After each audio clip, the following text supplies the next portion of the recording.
வணக்க மக்களே, நாம இந்த ஆரோக்கியமான பதிவில் நம்மளுடைய உடல் நரம்புகளை பலம் பெற வைத்துக் கொள்வதற்கு நம்ம என்னென்ன மாதிரியான ஆரோக்கியமான உணவுகளை எடுத்துக்கொள்ளணும், என்னென்ன மாதிரியான வாழ்க்கை நடைமுறைகளை கடைபிடிக்க வேண்டும் அப்படின்றத பார்க்க போறோம்.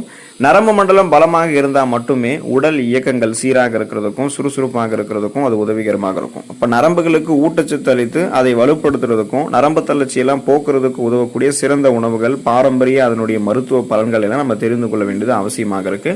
அந்த உணவுகள் என்னென்ன அப்படின்றத விளக்கமாக பார்ப்போம். அதை பற்றி பார்க்கறதுக்கு முன்னாடி இந்த வீடியோக்கு மட்டும் ஒரு லைக் கொடுத்துட்டு அந்த தகவலை உங்களுக்கு தெரிஞ்சவங்களுக்கும் ஷேர் பண்ணிடுங்க. ஏன்னா இது அவங்களுக்கும் பயனுள்ளதாக இருக்கக்கூடிய ஒரு ஆரோக்கியமான பதிவு தாங்க. இது போன்ற அப்டேட்ஸ்களை நீங்கள் தொடர்ந்து பார்க்கறதுக்கு நம்மளுடைய ஹெல்த் நியூஸ் தமிழ் சேனலை மறக்காம சப்ஸ்கிரைப் பண்ணி வச்சுக்கோங்க. பக்கத்தில் இருக்கக்கூடிய பெல் பட்டனையும் கிளிக் பண்ணி ஆல் அப்படின்ற ஆப்ஷனையும் செட் பண்ணி வச்சுக்கிட்டீங்க அப்படின்னா நாங்கள் போடக்கூடிய எல்லா அப்டேட்ஸும் உங்களுக்கு நோட்டிஃபிகேஷன் அடிக்கடி வந்து சேரும். சரி வாங்க மக்களே, இப்போ வீடியோக்குள்ள போயிடலாம். முருங்கைக்கீரை மற்றும் முருங்கைக்காய் எடுத்துக்கொள்ளும் போது நம்மளுடைய உடல் நரம்புகள் பலமாக இருக்குங்க. இதனுடைய நன்மைகள் என்னன்னு பார்த்தீங்கன்னா, நரம்பு மண்டலத்திற்கு வலிமை சேர்க்கிறதுல முருங்கை முதலிடம் வகிக்குது அப்படின்னு சொல்லலாம். ஏன்னா இந்த கீரைகளில் பார்த்தீங்கன்னா விட்டமின் B6, விட்டமின் B மற்றும் ஆன்டி ஆக்சிடென்ட்கள் இருக்கு. இது எல்லாமே நரம்பு செல்களினுடைய பாதுகாப்பிற்கு மிகவும் அவசியமான ஊட்டச்சத்துக்கள். இதனுடைய செயல்முறை பார்த்தீங்க அப்படின்னா, முருங்கைக்கீரையை நம்மளுடைய உணவுகளை சேர்த்துக்கொள்ளும் போது நரம்பு தளர்ச்சி, அதாவது நர்வ் வீக்னஸ் வந்து நம்ம குணப்படுத்திக்கலாம். முருங்கை பூவை பசும் பாலில் காய்ச்சி நம்ம எடுத்துக்கிட்டோம் அப்படின்னு வச்சிங்களேன், நரம்புகளுக்கு உடனடியான தெம்பு, அதாவது பலத்தை கொடுக்கறதாகவும் அது இருக்கும். ஸோ முருங்கைக்கீரை அப்புறம் முருங்கைக்காய் எல்லாம் சரிவிகித அளவில் நம்ம சேர்த்துக்கொள்ளும் போது உடல் நரம்புகளை பலம் பெற வைத்துக் கொள்ளலாம். பாதாம் மற்றும் நட்ஸ் வகைகள், நிறைய பிஸ்தா பருப்பு, பாதாம் பருப்பு, முந்திரி பருப்பு இது மாதிரிலாம் எடுத்துக்கொள்ளும் போது உடல் நரம்புகள் நமக்கு பலமாக இருக்கும். இதனுடைய நன்மைகள் பார்த்தீங்க அப்படின்னா, பாதாம் பருப்புகளில் விட்டமின் E மற்றும் ஒமேகா 3 கொழுப்பு அமிலங்கள் நிறைந்திருக்குங்க. இது என்ன பண்ணும் அப்படின்னா, நரம்பு மண்டலத்தினுடைய சீரான செயல்பாட்டிற்கும் மூளை நரம்புகளினுடைய ஆரோக்கியத்திற்கும் உதவிகரமாக இருக்கும். இதோடைய செயல்முறை பார்த்தீங்க அப்படின்னா, தினமும் நீங்கள் 4 to 5 பாதாம் பருப்புகளை இரவு தூங்குறதுக்கு முன்னாடி சாதாரணமாக குடிக்கக்கூடிய நீரில் ஊற வச்சுட்டு மறுநாள் காலையில் எழுந்ததுக்கப்புறம் தோலை நீக்கிட்டு எடுத்துக்கொள்ளலாம். ஸோ இந்த மாதிரி எடுத்துக்கிட்டீங்கன்னா நரம்புகளுக்கு சிறந்த ஊட்டச்சத்தாக பாதாம் பருப்பு இருக்கும். அதே போல் பிஸ்தா பருப்பு, அப்புறம் விதைகள் மற்றும் நட்ஸ் வகைகள், குறிப்பாக அதுக்கெல்லாமே நீங்கள் முக்கியத்துவம் கொடுக்கலாம். அதெல்லாம் தினமும் ஒரு கைப்பிடி அளவு நீங்கள் எடுத்துக்கொள்ளும் போது உங்களுடைய உடல் நரம்புகள் வந்து இரும்பு போல பலம் பெற ஆரம்பிக்கும்.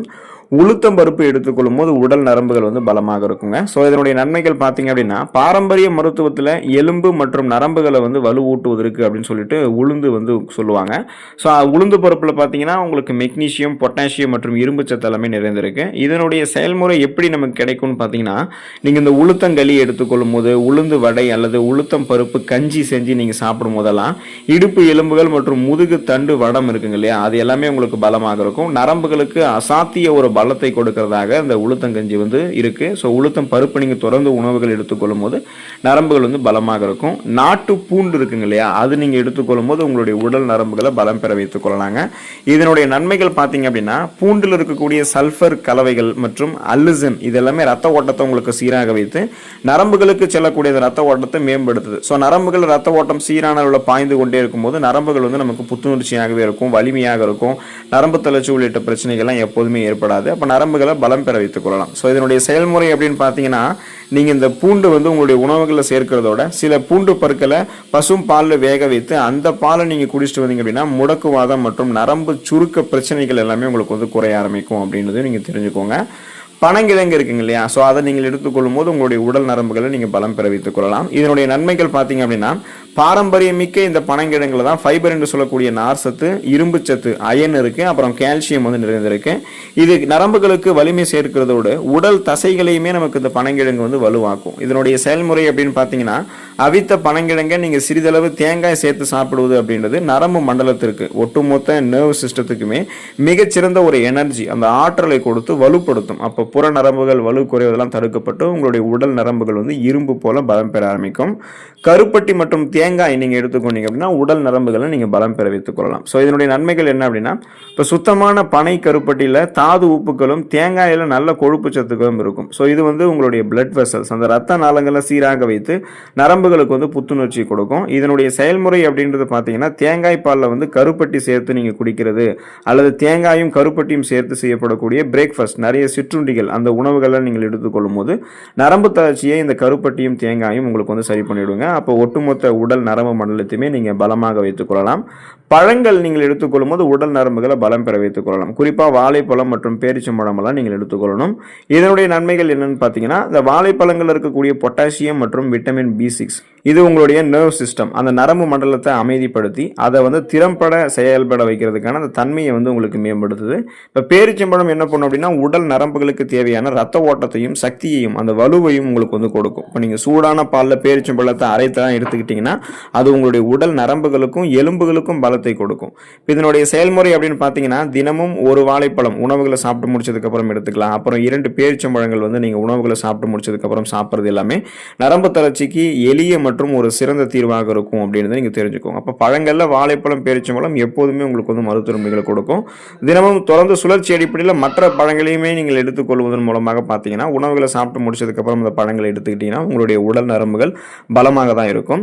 வல்லாரை கீரை நீங்கள் எடுத்துக்கொண்டீங்கன்னா உங்களுடைய உடல் நரம்புகளை பலம் பெற வைத்துக் கொள்ளலாங்க. இப்போ இந்த வல்லாரை கீரையினுடைய நன்மைகள் பார்த்தீங்கன்னா, வல்லாரை உண்டவனுக்கு கல்லாரையும் கைகூடும் அப்படின்னு சொல்லுவாங்க. இது வந்து ஒரு பழமொழி. இது என்னன்னா, இது வந்து மூளை மற்றும் நரம்பு மண்டலத்திற்கு இடையே இருக்கக்கூடிய தொடர்பை மேம்படுத்தி ஞாபக சக்தியையும் நரம்போடைய உறுதியையும் உங்களுக்கு வந்து அதிகரிக்குது.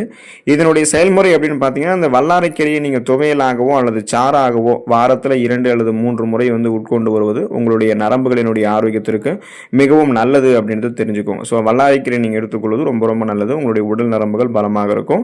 இப்போ நீங்கள் இந்த உணவுகள்லாம் எடுத்துக்கிட்டீங்க, சில வாழ்க்கை நடைமுறைகளை கடைபிடிச்சிங்க அப்படின்னா உங்களுடைய உடல் நரம்புகள் இன்னும் பலமாக இருக்கும். அதுக்கு வந்து பார்த்தீங்கன்னா, முறையான மற்றும் போதுமான தூக்கம் உங்களுக்கு இருக்கணும். நம்முடைய உடல் மற்றும் நரம்பு மண்டலம் தன்னைத்தானே சரி செய்து கொள்வதற்கும் புத்துணர்ச்சி பெறுவதற்கும் ஆழ்ந்த தூக்கம் மிகவும் நமக்கு வந்து அவசியம். நம்ம தூங்கும் போது தான் மூளையும் நரம்புகளும் பகல் முழுவதும் இழந்த சக்தியை மீட்டெடுக்க முடியும். இப்போ கடைபிடிக்க வேண்டிய முறை அப்படின்னு பார்த்தீங்கன்னா, தினமும் நீங்கள் இரவு குறைந்தபட்சம் 7 மணி நேரங்கள் ஆரம்பித்து 8 மணி நேரங்கள் வரைக்கும் ஆழ்ந்த இரவு நேர உறக்கம் உங்களுக்கு வந்து இருக்கணும். இப்போ தினமும் ஒரே நேரத்தில் தூங்க சென்று காலையில் ஒரே நேரத்தில் எழக்கூடிய அந்த பழக்க வழக்கத்தை நீங்கள் வந்து மேம்படுத்திக் கொள்வது அப்படின்றது நரம்பு மண்டலத்தினுடைய பயாலஜிக்கல் கிளாக், அந்த உயிரியல் கடிகாரத்தை வந்து சீராக வைக்கிறதுக்கு அது உங்களுக்கு வந்து உதவிகரமாக இருக்கும்.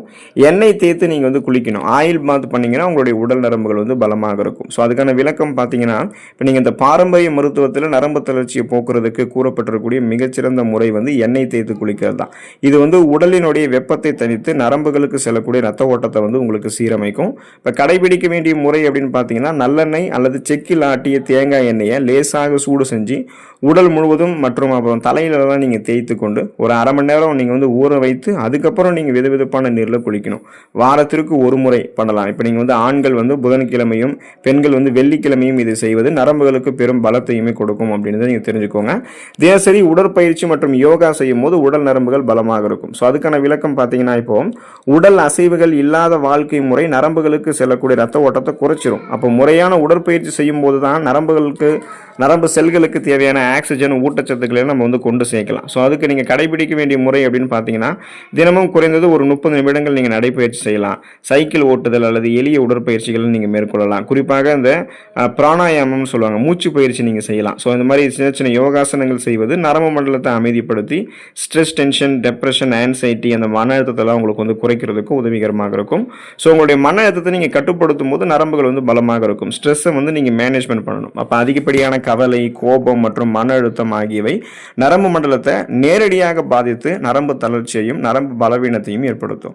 மன அழுத்தம் அதிகரிக்கும் போது உடலில் நரம்புகளை பாதிக்கக்கூடிய ஹார்மோன்கள் வந்து சுரக்க ஆரம்பிக்கும். அப்போது நீங்கள் கடைபிடிக்க வேண்டிய முறை அப்படின்னு பார்த்தீங்கன்னா, அந்த மன அழுத்தத்தை நீக்கணும் அப்படின்னா தியானம் பண்ணணும், மெடிடேஷன் நீங்கள் பண்ணலாம், மனதிற்கு பிடித்தமான மியூசிக் வந்து நீங்கள் கேட்கலாம், இயற்கையான சூழலில் அடிக்கடி நீங்கள் போயிட்டு வரலாம், ஒரு டிராவல் அந்த மாதிரிலாம் நீங்கள் பண்ணலாம், பிடித்தமான பொழுதுபோக்குகளில் வந்து நீங்கள் ஈடுபடலாம். இந்த மாதிரிலாம் பண்ணும்போது மன அழுத்தத்தை குறைக்கலாம். ஸோ உங்களுக்கு டைரெக்டாகவே உங்களுடைய நரம்பு மண்டலமே வந்து பலம் பெற ஆரம்பிக்கும்.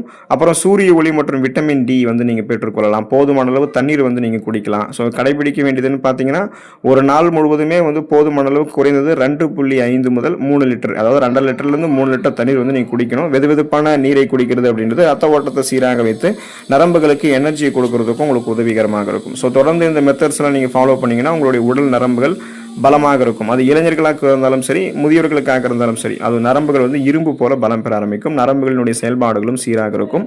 நீங்களும் ஆரோக்கியமாக இருப்பீங்க. ஸோ ஆரோக்கியமாக இருங்க. அடுத்த ஆரோக்கியமான பதிவில் மறக்காமல் சந்திப்போம். நன்றி மக்களே.